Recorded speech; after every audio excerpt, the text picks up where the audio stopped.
जलवा चढ़ाइले दुल्हवा तो रानी मन मिलता सुने बोली बम के नारा लगाइले दुल्हवा बड़ी नीक मन मिलता गे।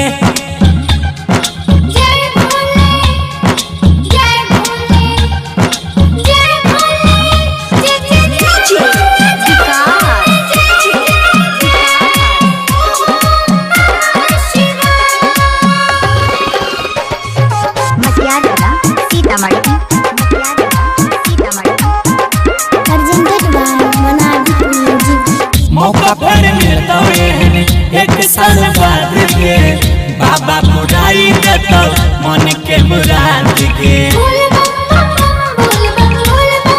बोलबा में मौका पर मिलता ऐसा एक साल बाद के बाबा बुराई देता मन के मुराद के सुइया के चढ़ाई चढ़े जय है तुम लगन में जोड़ी लगता बाबा अगला लगन में।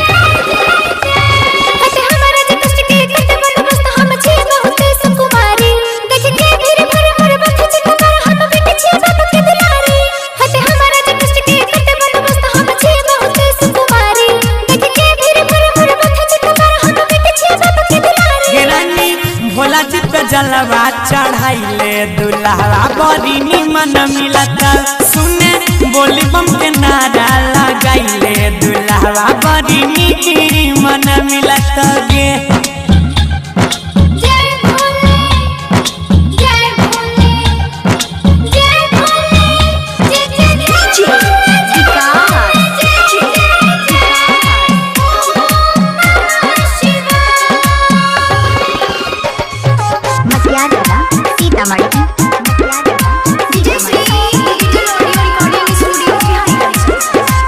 भक्ति के पीड़ा के नहीं होय छे मापदंड गे बाबा धाम जाके मिलता बहुत आनंद गे।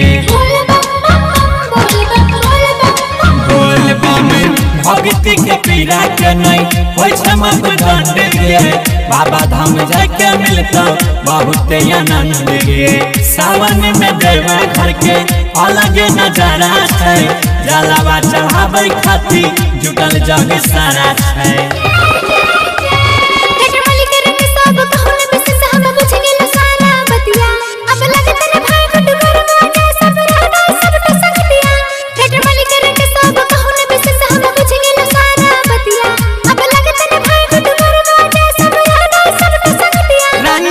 भोला जी पे जलवा चढ़ा लो हसबैंड तुमको निमन मिलेगा रानी भोला जी पे जलवा चढ़ा लो you will get beautiful husband.